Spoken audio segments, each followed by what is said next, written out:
Ang ninuno. Magandang gabi mga kabayan, dahil nagpakita ako sa video, iniimbitahan ko kayo bukas dahil nasa Cebu ako. Meet and greet tayo sa may Ayala Center Block, Cebu sa soft opening ng Oishi Ramen. Bukas mga kabayan yon ng 7 p.m. Mamimigay ako ng mga t-shirts sa lahat ng pupunta. Para mas updated kayo, mag-follow kayo dito sa Facebook page. Diyan ako magpo-post patungkol sa meet and greet natin bukas. Bukas ng 7 p.m. sa Ayala Mall Center Block sa soft opening ng Oishi Ramen. Kita-kits tayo mga kabayan. Mag-follow sa FB page para sa mga update. Maraming salamat.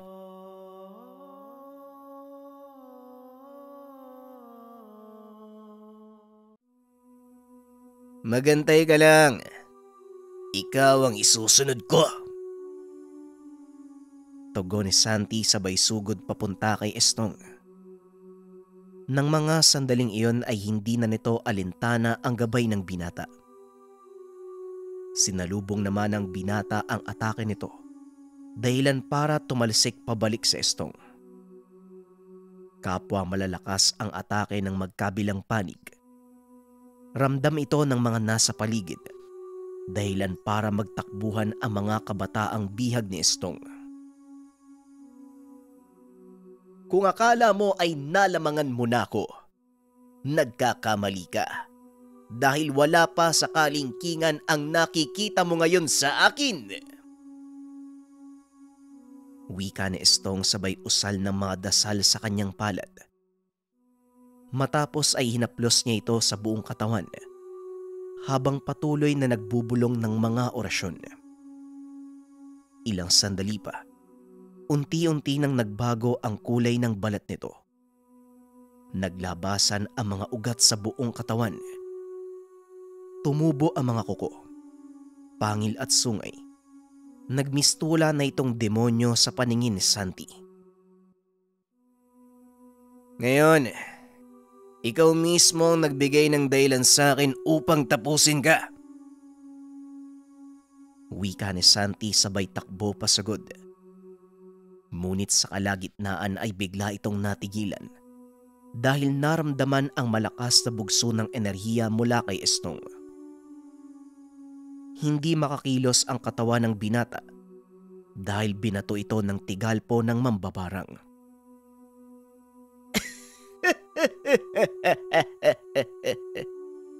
Kahit anong gawin mong pagpapalakas, mukhang hindi pa din mawawala ang pagiging tao mo. Tignan mo, tinablan ka pa din ng tigalpo. Wika ni Estong. Laking gulat nito nang biglang igalaw ni Santi ang kamay upang kalasin ang dasal sabay bato din ng tigalpo sa kalaban. Hindi rin magawang igalaw ni Estong ang katawan. Nakita na lang nito ang kamao ni Santi na lumapat sa pisngi, dahilan para magtalsikan ang ilan sa mga ngipin nito. Akmang iaangat pa sana ng mambabarang ang tingin nang muli siyang suntukin ng binata. Tumama sa lupa ang ulo nito. Sa sobrang lakas ng suntok ni Santi, bahagyang nawala sa ulirat si Estong. Ngunit hindi nagtagal ay nagkamalay din ito. Naglabas ng itim na libro mula sa kanyang bulsa. Hindi makalapit si Santi dahil biglang nabalot ng malakas na pananggalang ang mambabarang. Ngayon pagbabayaran ng iba ang pagiging pakialamero mo. Wika ni Estong sabay usal ng mga orasyong nakalagay sa hawak na itim na libro. Naglabasan sa lupa ang mga anino at unti-unting humulma ang mga nilalang. Nagsipagtakbuhan ang mga ito papunta sa kabahayan. Sa pagkakataong iyon, nahati ang atensyon ng binata. Hindi nito alam kung ano ang uunahin, ang iligtas ang mga tao o tapusin si Estong. Santi, kailangan mong magdesisyon.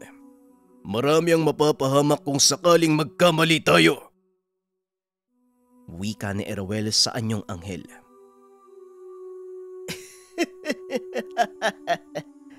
Tama ang gabay mo. kailangan mong mamili. Pang sarili mong kapakanan o ang nakararami. Tugon ni Estong. Ngumiti ng nakakaloko si Santi. Hindi ko kailangang mamili, Estong.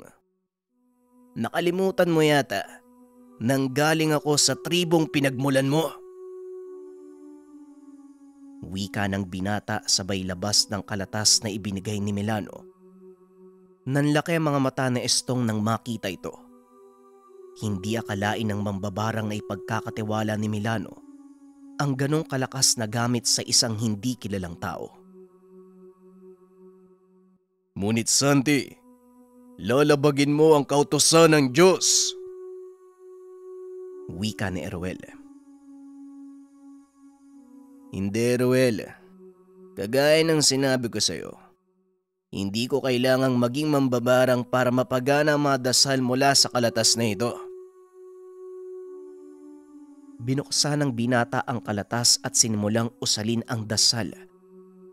Isa-isang naglabasan sa lupa ang malalaking salagubang na kung tawagin ay lakang. Sinundan ng mga ito ang aninong isinugo ni Estong. Matapos ay isa-isang pinagpapapatay ng mga lakang ang mga nilalang. Ngayon, mukhang tayo na lang ang natira. Wala nang laro, Estong. Harapin mo ko ng patas. Wika ni Santi. Ngunit alam nitong hindi basta-bastang magpapatalo si Estong. Kung inaakala mong tapos na tayo, nagkakamali ka. Baka nakalimutan mong pinamumunuan ko ang isang angkan ng mga mambabarang. Tugon ni Estong. Dahan-dahan itong itinaas ang mga kamay. Naglabasan mula sa dilim ang mga nilalang. Kalahating tao, kalahating baboy. Isa-isang nagsipagsugod ang mga ito. Nakagad namang hinarap ng binata. Habang nakikipaglaban si Santi, naganap ng paraan si Estong upang makaalis sa lugar. Mukhang matatagalan tayo dito, Eruel. Napakadami nila. Wika ni Santi. Wala na tayong magagawa. Kailangan mo silang labanan. Dahil kung hindi, maraming tao ang mapapahamak. Sa oras na pagbalingan sila ng mga aswang na ito. Tugon ni Eruel. Nagpatuloy sa pakikipaglaban ang binata hanggang sa unti-unting napaatras ang mga aswang. Marami siyang napatay, ngunit marami din sa mga ito ang nakaligtas. Nang lingunin nito si Estong, wala na sa kinakatayuan. Naloko na. Natakasan na naman tayo ni Estong. Wika ni Santi. Ginamit niya ang mga aswang upang makatakas. Mautak talaga ang mambabarang na yon. Tugon ni Eruel. Alam ng dalawang wala silang magagawa pa. Ngunit malaki ang pasasalamat nila dahil walang napahamak maliban sa isang binatang isinakripisyo ni Estong.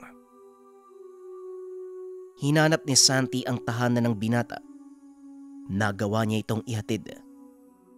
Labis ang pagdadalamhati ng kaanak ng binata dahil sa pagkamatay nito. Ipinangako naman ni Santi sa sarili na hindi siya titigil hanggat hindi napapatay si Estong. Nabigumang mapatay si Estong nung gabing iyon. Masaya naman ang binata dahil kahit papano, napatunayan sa sariling magagawa niyang gamitin ang kaalaman ng barang kahit wala itong sapat na kasanayan at hindi siya naging mambabarang. Kakaiba ang nagagawa ng kalatas na bigay ni Milano. Hindi ko akalaing may ganitong kalakas na gamit ang naiwang nakatago sa mundong ito. Wika ni Eruel. Dahilan para mapukaw ang kuryosidad ng binata. Anong ibig mong sabihin, Eruel? Tanong ni Santi. Kagad namang isinalaysay ni Erwel ang lahat. Ayon dito, may mga kasulatang ibinigay ang Diyos sa mga tao noong unang panahon. Kasama ng mga ito ang paraan para magamit ang kapangyarihan ng kalikasan. Ngunit pili lang ang nakakaalam nito. Ang ilan ay mga propetang pinagkakatiwalaan ng Diyos upang magpakita ng himala, sa paglalayong ipaalam sa tao na totoong may Diyos ang mundo. Matapos maisagawa ang propesiya o ang pagdating at pagkamatay ng Mesiyas, dinala ang mga ito pabalik sa kalangitan. Ngunit may ilang tribo ang nagkaroon ng kopya ng mga kasulatang ito. Ginamit nila ang kaalamang taglay ng kasulatan upang ipagtanggol ang kani-kanilang angkan laban sa panguusig ng mga taong hindi naniniwala sa Kristyanismo. Lumipas sa mga taon, siglo at milenyo, hanggang sa kasalukuyan, ginamit pa din ng iilan sa mga taong ito ang kakayahan. Bagamat hindi na ito kumpleto, may taglay pa din itong kapangyarihan mula sa Diyos na may likha ng mismong kasulatan. Ang ibig mong sabihin, ang kalatas mula kay Milano ay replika ng mismong kasulatan? Tanong ni Santi. Oo, Santi. Tama ka. Kahit replika lang, may taglay pa din itong kapangyarihan. Ikaw mismo ang nakapagpatunay nito. Kaya hindi pwedeng mapasakamay ng masamang tao ang kalatas na yan. Tugon ni Erwel. Hindi ito napagtanto ng binata kung hindi isinalaysay sa kanya ng gabay. Kaya pala nagawa ko itong pagganahin. Pero ikaw, hindi mo pa sinasabi ang totoong dahilan kung bakit ka nandito? Tanong ni Santi. Mahabang kwento, Santi. Pero dahil naitanong mo na, oras na siguro para malaman at maunawaan mo ang lahat. Tugon ni Erwel.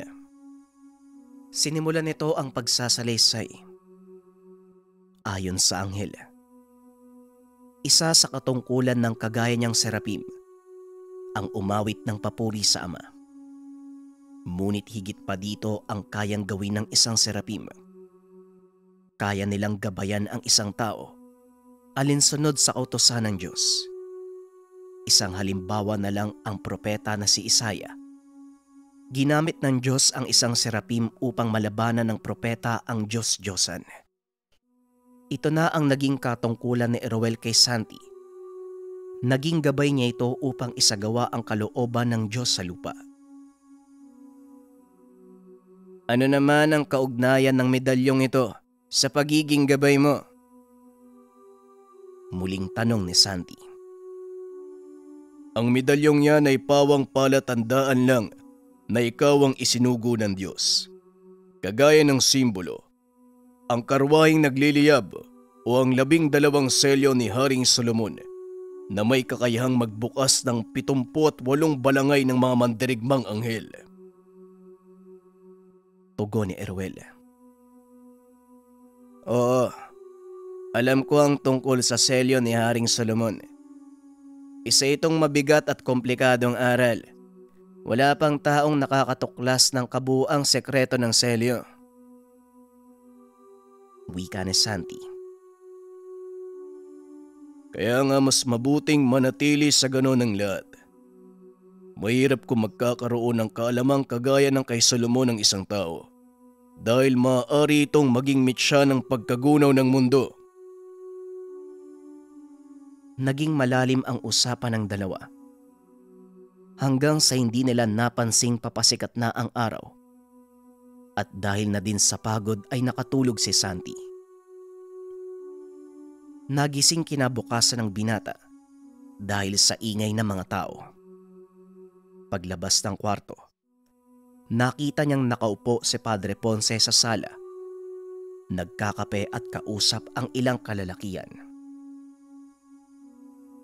O mabuti naman at nagising ka na. Nga pala, Nakasalubong ko tong dalawang to. Hinahanap ka. Wika ni Padre Ponce. Magandang umaga po sa inyo. Ano po ba ang kailangan natin? Tanong ni Santi. Magandang umaga. Ako nga pala si Brando, isa sa mga tauhan ni Mang Tiboy. Inutusan niya akong pumunta dito eh. Kailangan niya ng tulong mo. Wika ng lalaking nagpakilalang Brando. Bakit? Sumalakay na naman ba ang mga aswang? Tanong ni Santi.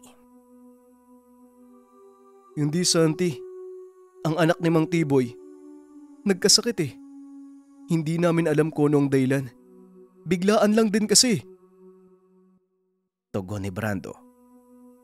Ayon dito, ilang ospital na ang pinunta nila. Ngunit walang nakikitang resulta ang mga eksperto. Nang marinig ang mga sinabi ni Brando, hindi na nagdalawang isip si Santi. Dali-dali itong nag-ayos ng mga kagamitan upang lumakad. Habang nasa biyahe, pilit iniisip ni Santi kung ano ang maaaring sanhi ng pagkakasakit ng anak ni Mang Tiboy. Pagdating sa bakahan ng matanda, nakaabang na ito sa mismong pasukan ng lugar. Mabuti naman at dumating ka, Santi. Salamat sa Diyos. Wika ng matanda. Kagad silang pumasok ng tahanan. Tinignan ng kalagayan ng anak ng matanda. Mabel, nandito na si Santi. Gagaling ka na, anak. Wika ni Mang Tiboy. Napagtanto ni Santi na lubos ang tiwala sa kanya ni Mang Tiboy. Mang Tiboy, hindi po ako magpapagaling sa anak niyo kung hindi ang Diyos. Kaya sa kanya kayo magpasalamat. Maaari ko po bang tignan si Mabel? Kagad tumayo ang matanda para masimulan ni Santi ang mga gagawin. Nanlaki ang mga mata ng binata nang hawakan nito ang pulso ng dalaga. Barang, sinong may gawa nito? Manong Tiboy, may nakaalitan po ba si Mabel sa paaralan? Tanong ni Santi. Hindi ko alam, Santi. Wala namang nakakaaway ang batang yan eh. Nagulat na nga lang kami nang bigla siyang magkasakit ng ganyan. At saka, sino naman ang mambabarang sa anak ko? Wika ni Mang Tiboy. Nagulat ang lahat dahil isang lalaki ang biglang pumasok sa tahanan. Kasama nito ang isa pang tauhan ng matanda. Mabuti naman at pinuntahan mo ang dalaga. Santi, pasensya na ha. Nalusutan ako ng kalaban eh. Wika ni Mando. Mando, anong ibig mong sabihin? Sino mga kalaban? Tanong ni Santi. Sinalakay kami ng isang pangkat ng mambabarang sa pumumuno na nagngangalang Istong. Marami sa mga kasama ko na sugatan. Ayon sa kanya, iparating ko daw sa iyo ang mensahe niya. Tugon ni Mando. Mensahe? Anong mensahe? Hindi siya titigil hanggat hindi nauubos sa mga taong malapit sa iyo. Nanlaki ang mga mata ng binata dahil sa narinig. Hindi nito akalain na pati si Mang Tiboy ay maaaring madamay. Mga walang iya sila. Humanda sa akin ang Istong na yan dahil sa oras na mag-cruise ang landas namin, hindi ko na siya hayaang makatakas. Tugon ni Santi. Agad nitong ginamot ang anak ni Mang Tiboy. Pagkatapos ay kinausap nito si Mando. Mando, maaaring madamay ang mga kasama mo sa labang ito. Kaya hanggat maaari umiwas na kayo. Ayoko may mapahamak ng dahil lang sa akin.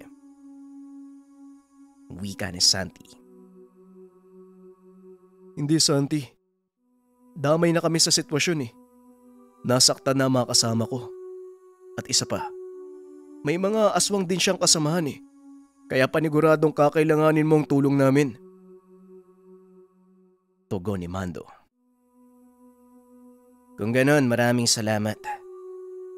Sabihan mo ang iyong mga kasama na maganda.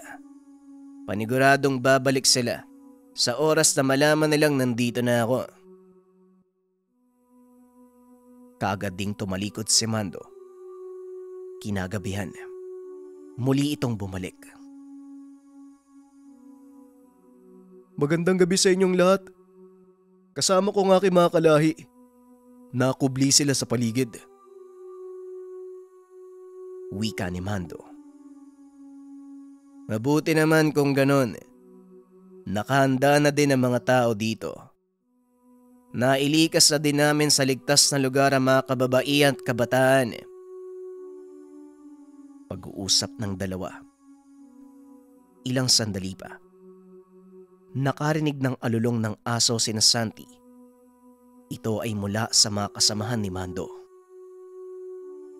Nandito na sila. Mag-iingat ka, kaibigan. Wika ni Mando at bumalik na sa dilim.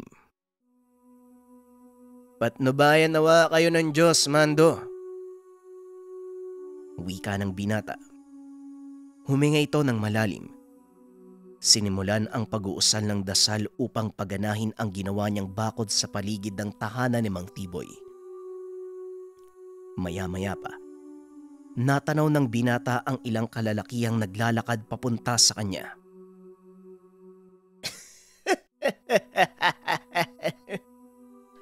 Akalain mo nga naman, sinabi ko na nga bang kakagat ka sa aking pain? Alam mo ba, hindi ako makatulog sa ginawa mong pagpapahiya sa akin. Wika ni Estong. Hindi kita inamak, Estong. Ikaw ang naglagay sa sarili mo sa ganitong sitwasyon. Kaya kung ayaw mong maulit yun, ngayon palang tumigil ka na dahil hindi na kita papakawalan. Tumawa ng malakas si Estong na parang kinukutya ang binata. Hindi papakawalan. Kung meron mang hindi makakaligtas sa gabing ito, ikaw yun at ang mga taong nasa paligid mo. Wika nito sabay taas ng dalawang kamay. Isa-isang naglabasan ang mga aswang sa paligid. Inutusan nito ni Estong na salakayin ng binata. Ngunit laking gulat nito nang bigla niyang marinig ang malalakas na atungal mula sa mga alagad. Nang lingunin niya ito, kinukuyog na ang mga aswang ng malalaking kulisap na kumakain ng laman. Nakalimutan mo yata ang hawak kong kalatas na mga sabanon. Kahit gaano pa kadami ang ipadala mong tauhan, hindi yun uubra sa akin, Estong. Tayong dalawa lang ang kailangang magtuos. Huwag ka nang magdamay ng inosente dahil pinapatunayan mo lang na duwag ka. Tugon ni Santi. Lalo namang nagalit si Estong sa pangaasar ni Santi. Anong sinasabi mo? Sinong duwag? Napangiti lang ang binata dahil gumagana ang taktika nito na asarin si Estong. Bigla itong sumugod, kagaya ng inaasahan ng binata. Nang makalapit na sa kanya, hinawakan nito ang kamay ni Estong, sabay banggit ng susi ng dasal. Biglang bumulusok pa'y taas ang 6 na haligi ng liwanag. Nabalot ng pananggalang ang paligid ng dalawa. Wala ka nang kawala at wala ding makakapasok sa ginawa kong pananggalang. Dito ko natatapusin ang kaibangan mo, Estong! Wika ng binata sabay tulak kay Estong palayo. Walang hiya ka talaga. Pero huwag kang mag-alala dahil ibibigay ko ang gusto mong laban. Tugon ni Estong sabay sugod sa binata. Sa pagkakataong iyon, mano-mano ang naging laban ng dalawa Walang gumagamit ng dasal pang atake. Tagisan ng lakas sa pagitan ng dalawang may kaalaman sa lihim na karunungan. Tuloy ang palitan nila ng mga atake.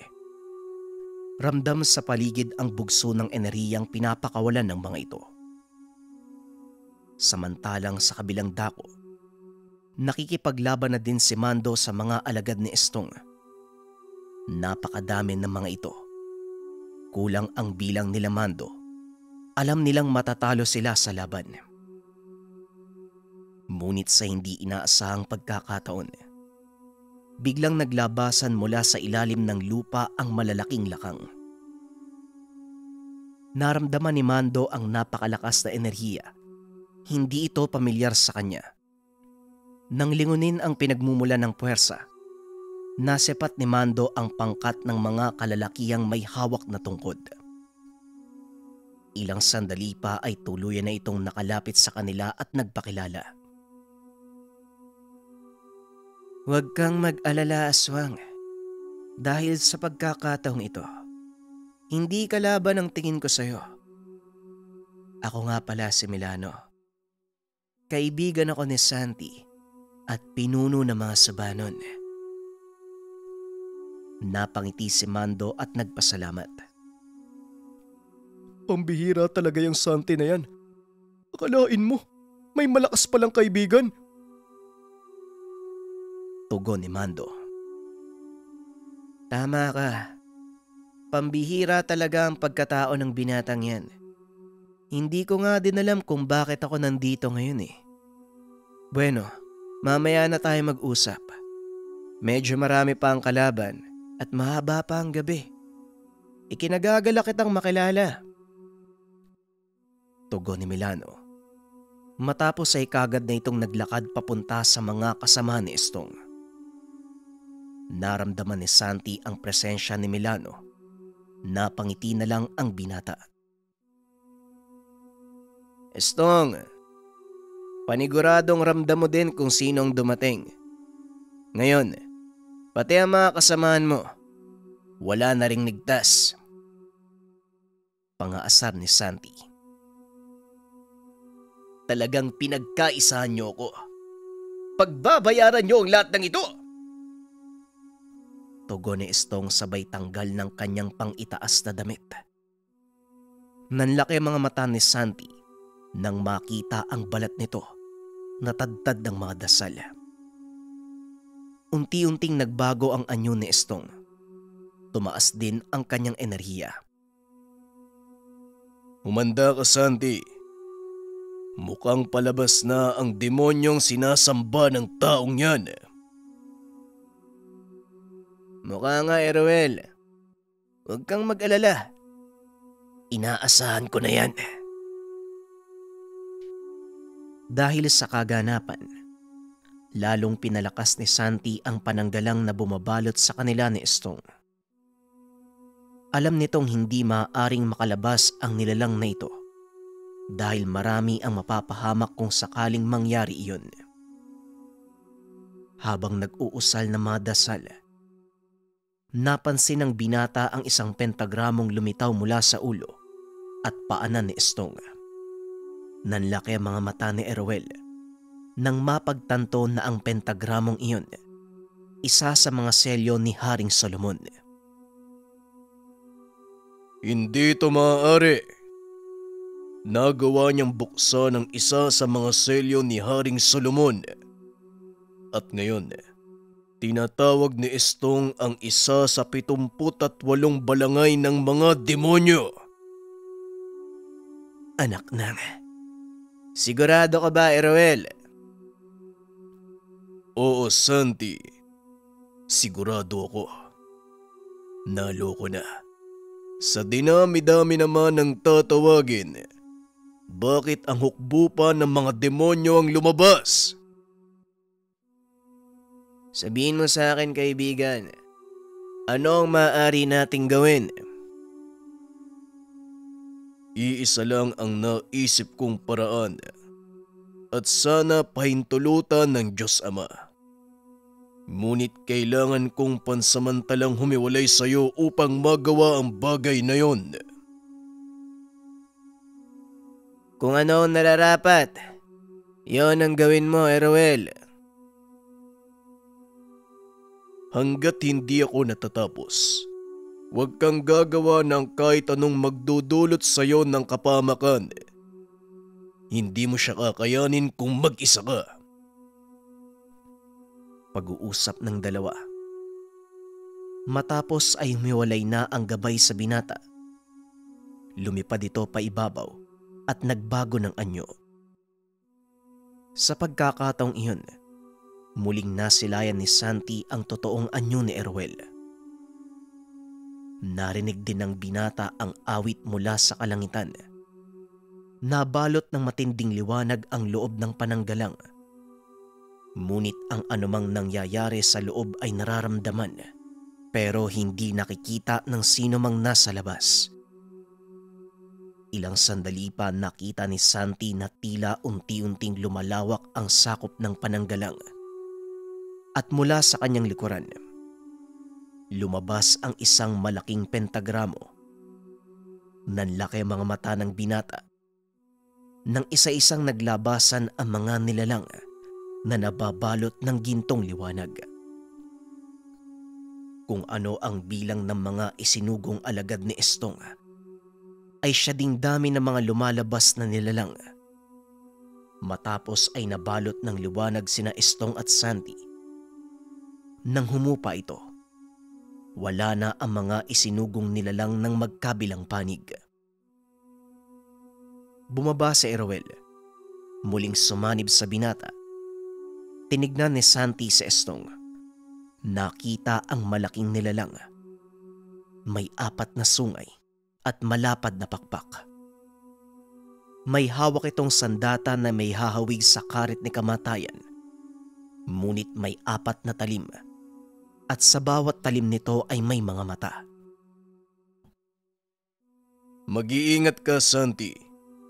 Ang demonyong sinasamba ni Estong, Panginoon ng kamatayan at pagpaparusa. Siya ang namamahala sa pagbibigay ng kaparusahan sa mga kaluluwang napupunta sa impyerno. Wika ni Erwel. Nakakatakot ang itsura ng nilalang. Nakatayo sa tabi ni Estong. Ngunit sa hindi malamang dahilan, hindi nakaramdam ng takot ang binata. Sa halip ay nanatili itong kalmado. Ganun ba, Erwel? Mukhang makakapatay tayo ng isa sa matataas na uri ng demonyo. Pero teka, nasan yung mga tinawag mo? At saka yung mga alagad ni Estong? Tanong ni Santi. Hindi makapaniwala si Erwel. Nakuha pang itanong ni Santi ang mga bagay na yon. Sa kabila ng katotohanang nasa panganib ang buhay niya. Huwag kang mag-alala. Dinala ko sila sa ibang dimensyon. Walang katapusan ng magiging laban. At hindi yun pwedeng mangyari dito sa mundo ng mga tao. Kaya ituon mo ang iyong pansin sa dalawang yan. Tugon ni Erwel. Binunot ni Santi ang kanyang itak. Ngunit kinuha ito ng gabay na anghel. Ang itak ay para lang sa aswang. Hindi aswang ang kalaban mo, Santi, kung hindi demonyo. At isa pa, makapangyariang celestial na sandata ang hawak ng demonyong yan. Kaya nararapat lang na celestial na sandata din ang gamitin mo. Matapos magsalita, biglang nagliyab ang itak na hawak ni Erwel. Unti-unti itong nagbago ng anyo. Nanlaki ang mga mata ng binata nang makita nito ang hawak ng gabay na anghel, ang nagliliyab na espada ng Eden. Hindi makapaniwala ang binata. Ni sa inagap, hindi nito inakalang masisilayan niya ang maalamat na banal na sandata. Paanong napunta sa iyo ang espada ni Arkanghel Azrael? Talagang nag-abala ka pang kunin yan mula sa hardin. Kung ganon, bukas ang lagusan papunta sa lugar. Tanong ni Estong. Tama ka. Bukas nga ang lagusan. Pero wag mo nang balakin pang pumunta doon. Dahil hindi ka na makakaalis sa lugar na ito. Tugon ni Erwel habang inaabot ang sandata kay Santi. Nang mahawakan nito ng binata, kakaibang lakas ang dumaloy sa kanyang katawan. Napakagaan. Mapayapang pakiramdam ang bumalot sa binata.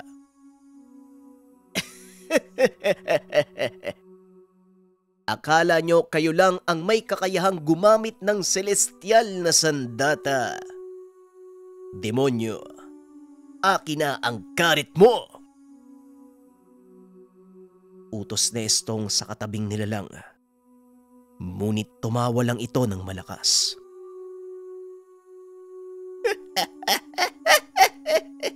Nahihibang ka na ba? Bakit mo naman naisip na papawakan ko sa'yo ang bagay na nagbibigay sa akin ng kapangyarihan? At ang lakas naman ng loob mong hilingin sa akin ang pribilehiyong yan. Tugon ng demonyo. Anong sinabi mo? Baka nakakalimutan mong ako ang dahilan kung bakit ka nandito sa mundong ibabaw. Muling wika ni Estong. Sa pagkakataong iyon ay bigla siyang sinakal ng demonyo. Itinutok ang karit sa leeg.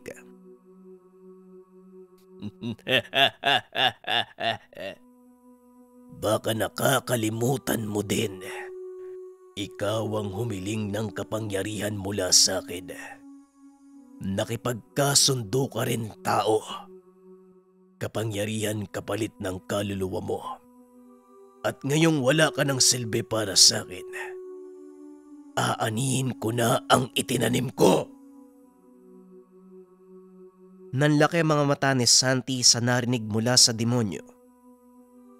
Sinubukan niya itong pigilan sa gagawin, ngunit humarang sa daan si Erwel.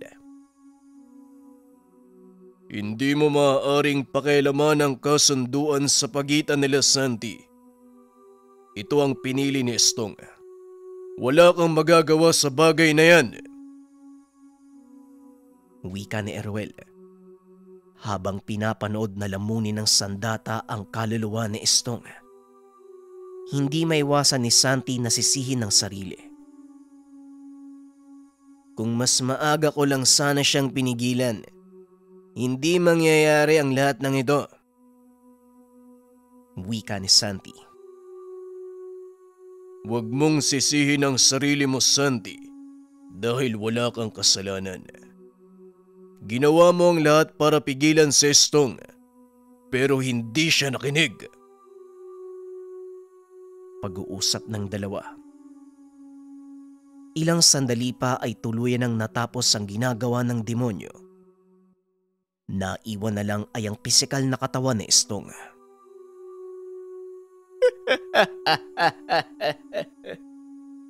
Sa wakas, akin na ang katawang ito. Makakalakad na din ako ng malaya sa mundong ibabaw. Wika ng demonyo. Sinasabi ko na nga ba, ito ang binabalak ng demonyong yan, Santi. Magbadali ka. Kailangan natin siyang pigilan. Hindi yan dapat makapasok sa katawan ni Estong. Dali-daling sinugod ng binata ang demonyo. Ngunit sa kasamaang palad, hindi ito makapasok sa ginawang depensa. Huwag mo nang pilitin pa, binata. Dahil hindi ka makakapasok sa depensa ko. Mag-antay ka lang. Darating tayo dyan. Wika ng demonyo. Ilang sandali pa ay tuluyan nitong sinakop ang katawan ni Estong. Laking gulat nila Erwel dahil nagawa nitong kalasin ang ginawang pananggalang ng binata. Laking gulat naman nila Milano nang makita si Santi at isa pang lalaki. Lumapit ito sa binata upang makipag-usap. Ngunit nang tumingin ito sa katunggali ng binata, kaagad niya itong nakilala. Estong, sa wakas nagkita din tayo. Humanda ka dahil pagbabayaran mo ang lahat ng kasalanan mo. Sa pag-aakalang si Estong ang nakita, dali-dali itong sinugod ni Milano. Kaagad naman itong sinalubong ng nilalang at sinakal.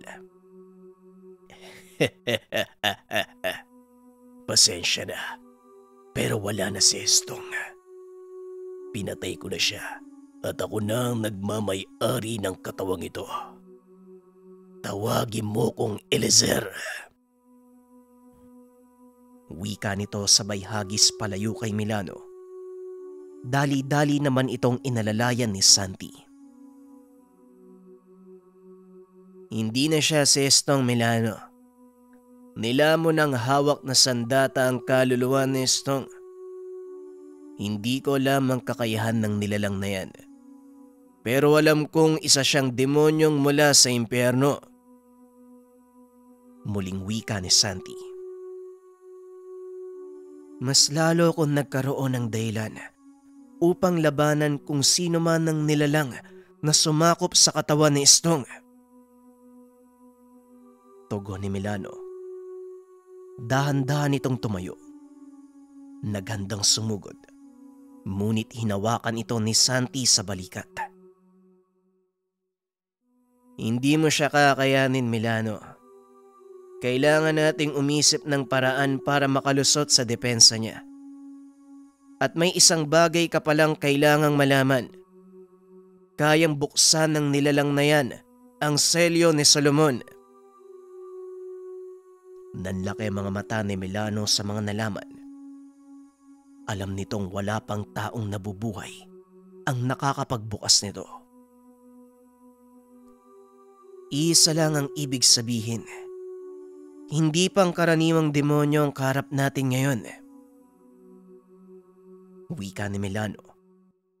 Sa pagkakataong iyon si Eruel ang sumagot. Tama ka, Milano.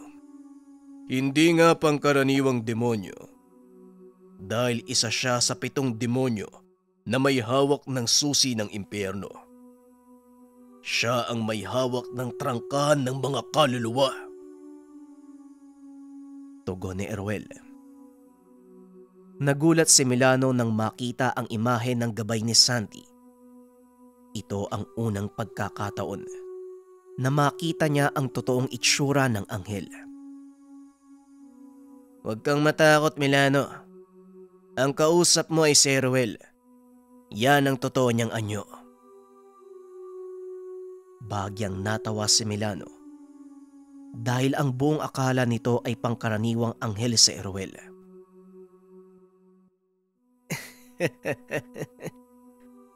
Sino ba namang mag-aakalang makakadaungang palad ko pa ang isang serafim? Maswerte ako kung tutusin, Santi. At kahit mamatay man ako sa labang ito, hindi ko pagsisisihan.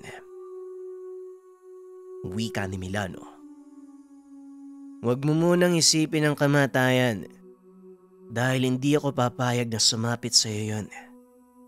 Nag-aantay sa iyo ang mga subanon. Kailangan nila ng isang matatag na pinuno. Tugon ni Santi. Mas lalong nagulat si Milano nang mapansing ang sandatang hawak ng binata. Punong-puno ka ng sorpresa, Santi.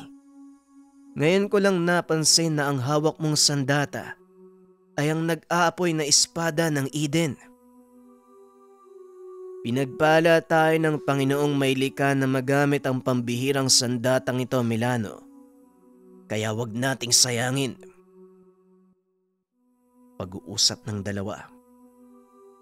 Matapos ay sabay silang sumugod. Huminto si Milano at inilapat ang kamay sa lupa. Naglabasan ang mga alagang insekto at kinuyog ang demonyo. habang si Santi naman ay inundayan ito ng taga gamit ang banal na sandata. Sunod-sunod ang pag-atake ng ginawa ng dalawa, ngunit hindi ito iniinda ng kalaban.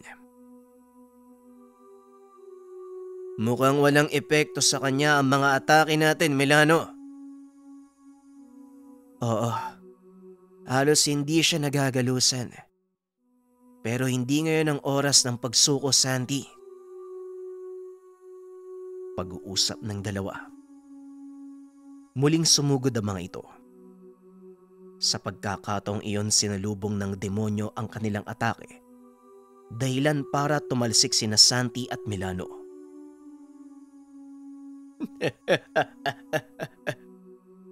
Masyado ba akong malakas para sa inyo? Sige, bibigyan ko kayo ng magandang laban. Wika ng demonyo. Kinumpas nito ang hawak na sandata. Naglabasan sa mga talim nito ang mga nilalang na noon palang nakita ng dalawa. Mag-iingat kayo, Santi.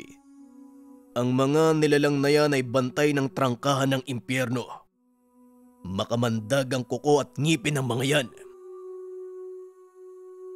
Kaunting kaalaman ang tinutukoy na nilalang ni Eruel. Mga malalaking asong nagbabantay sa trangkahan. Kadalasan ang tawag sa kanila ay anak ng dilim. Makamandag ang kuko at pangil na kaunting galos lang mula sa mga nilalang, maaaring makalusaw ng laman. Bagyang umatras sina Santi dahil unti-unting sumusugod ang malalaking aso. Natanaw din ni Santi na naglalakad na palayo si Eliezer. Milano, kailangan kong habulin si Eliezer. Ikaw na ang bahala dito. Wika ni Santi sabay takbo papunta kay Eliezer. Inundayan nito ng taga. Sinangga naman ng demonyo ang atake nito gamit ang sandata. Aba, talagang mataas ang ambisyon mo, binata. Sa tingin mo, magagawa mo kung talunin? Itinulak nito palayo si Santi at walang tigil na inatake. Patuloy naman itong sinasangga ng binata, ngunit lubang malakas para sa kanya si Eliezer. Hindi mo kakayanin ng demonyong yan, Santi. Hayaan mong ako ang lumaban sa kanya. Wika ni Eruel. Sa palagay ko nga, Eruel, hindi kakayanin ng katawang tao ko ang lakas ng kanyang atake. Tugon ni Santi. Mabilis itong tumalon palayo. Hinayaang si Eruel ang humarap sa demonyo.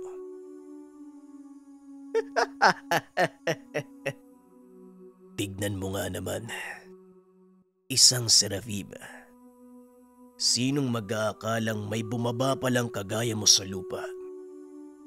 Ang hinuwa ko, nandun ka lang sa tabi ng trono ng Diyos, umaawit ng papuri.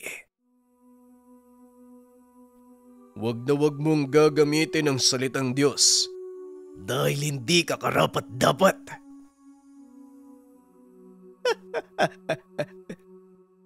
Kayo talagang mga anghel. Kahit kailan, masyado kayong nagmamalinis. Bakit? Wala ba kayong ginawang masama? Baka gusto mong ipaalala ko sa'yo. Hindi na kailangan. Dahil ang ginawa namin ay kautusan mula sa may likha. At nararapat lang sa inyong mga rebelde ang kaparusahang iyon. Kaya hindi ko pagsisisihan na naging isa ako sa mga nagtulak sa inyo papunta sa impyerno. Yon ang malaki mong pagkakamali. Tignan mo kami ngayon. May kanya-kanyang karian sa ilalim ng pamumuno ng aming Panginoon. Kayo, hanggang ngayon naglilingkod pa din at sunod-sunuran sa Kanya. Kontento kami kung ano ang ibinigay sa amin. Hindi kami naghahangad ng higit pa sa maaari niyang ibigay. Malaking kalokohan. Pag-uusap ng dalawa. Matapos ay nagsalpukan ng dalawa. Sa sobrang lakas ng mga atake, halos lipa rin si Santi. Mabilis itong umatras papunta sa isang ligtas na lugar. Pinapanood nito ang pagsasalpukan ng anghel at demonyo. Hindi man ito makikita ng normal na paningin, ngunit nararamdaman nila ang kakaibang kaganapan sa pamamagitan ng malalakas na kidlat sa kalangitan. Napansin ito ni Mang Tiboy at ng mga tauhan kaya pinili ng mga itong lisanin ang lugar. Samantalang si Milano patuloy pa rin sa pakikipagbuno sa dalawang nilalang na isinugo ni Eliezer. Napansin naman ito ni Santi, kaya mabilis na tinungo ang kinaroroonan ng kaibigan upang tulungan. Sa kasamaang palad, hindi ito makapasok sa ginawang depensa ng mambabarang. Milano, ibaba mo ang pananggalang! Wika ni Santi. Hindi, Santi. Kailangan mong magpahinga. Huwag kang mag-alala. Ako nang bahala dito. Tugon ni Milano. Nang mga sandaling iyon ay napansin ni Santi ang ibang kilos ni Milano. Hindi, Milano. Alam kong hindi mo sila kayang talunin mag-isa. Hayaan mong tulungan kita. Muling wika ni Santi. Hindi, Santi. Mas kailangan mong ireseba ang lakas mo sa pagharap sa demonyong yan. Maliit na bagay ang kinakaharap ko ngayon kung ikukumpara sa'yo. Matapos magsalita, itinaas ni Milano ang mga kamay. Unti-unting nabalot ng dahon ang loob ng pananggalang. Naglaho ito sa paningin ng binata. Pilit pa itong tinatawag ni Santi, ngunit hindi na sumagot ang mambabarang. Dinala ni Manong ang dalawang yon sa ibang dimensyon, kaya wala na tayong magagawa pa. Wika ni Noel. Laking gulat ni Santi dahil punong-puno ng sugat ang binata. Pagpapatiwakalang ginawa ng kapatid mo. Wala ka bang gagawin para tulungan siya? Tanong ni Santi habang inaalalayan si Noel. Oo, Santi, tama ka. Pagpapatiwakal nga ang ginawa ng kapatid ko. Pero kung ako ang tatanungin, hindi ko siya pipigilan. Napag-usapan na namin to. Ayon kay Manong, ito lang ang tanging paraan para maitama ang lahat ng maling nagawa ng aming angkan. Tugon ni Noel. Nagkakamali ka. Wala siyang kasalanan. Walang kasalanan ng angkan mo. Ngayon sabihin mo sa akin kung paano ko mailalabas si Milano sa dimensyong iyon. Wika ni Santi. Umiling lang si Noel dahil maging ito, walang alam kung paano yon nagawa ng kapatid. Pasensya na, Santi. Ngunit wala akong magagawa. Iisa lang ang paraan para makalabas siya sa lugar. Yun ang kamatayan. Nanlaki mga mata ni Santi nang marinig ang sinabi ni Noel. Hindi lubos akalain ng binatang magbubuwis ng buhay si Milano. Hindi to maaari. Ayoko nang may mamatay pa sa mga taong malapit sa akin. Wika ng binata sabay kuha ng kalatas na nakasuksok sa kanyang likuran. Tinanggal niya ang pang-itaas na kasuotan. Tumambad kay Noel ang mga dasal sa lumang libretang iniingatan ng kanilang angkan. Sa hindi malamang dahilan, nagawa itong pagsabaying usalin ni Santi. Ang taglay na dasal ng libretang iyon ay mga orasyon na ginagamit ng mga mambabarang Samantalang ang mga kalatas naman, isang bahagi ng selyo ni Solomon. Isa-isang naglabasan sa lupa ang malalaking nilalang na labis namang ikinagulat maging ni Eliezer at Eruel. Tignan mo nga naman. Inakala ko na ako lang ang may kakayahang magbukas ng selyo ng hari. Meron palang mortal na nabiyayaan ng kakaibang pribilehiyo. Wika ni Eliezer. Dali-daling bumaba si Eruel upang pigilan ang binata. Dahil natatawag na nito ang mga sinaunang nilalang na naging sanhi ng pagkagunaw ng mundo. Itigil mo yan, Santi. Magugunaw ang mundo pag itinuloy mo ang pagtawag sa kanila. Wika ni Eruel. Ngunit tila hindi siya naririnig ng binata. Nagpatuloy ito sa pagbanggit ng mga pangalan. Huli na ang lahat para pigilan siya, Eruel. Ito na ang kapalaran ng mundo. Mukhang ang taong inaasahan nating magliligtas ng lahat ay siya pang magiging sanhi ng katapusan nito. Wika ni Noel. Nagkakamali ka. Kaya nga nandito ako. Dahil sa bagay na yan at ito ang misyon ko. Ako ang ipinadala upang pigilang mabuksan ang dalawang selyo. Nabuksan na ang isa. At ngayon, nagbabadya ang isa pa. Panginoon, gabayan niyo ako. Bigyan niyo ako ng sapat na lakas at talino para maisagawa ang inatang niyo sa akin upang maging karapat dapat ako na bumalik sa likod ng trono niyo. Panalangin ng anghel. Ilang sandali pa ay bumukas ang kalangitan.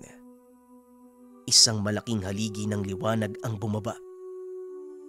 Laking gulat ni Eruel dahil nakita nito ang 7 arkanghel. Pinaikutan ng mga ito si Santi habang binabalot ng puting liwanag. Maraming salamat, Ama. Maraming salamat. Wika ni Eruel. Muli nitong nilingon sa Eliezer. Kaso nga lang wala na ito sa kinaroroonan. Muli na namang nakaalpas ang kalaban.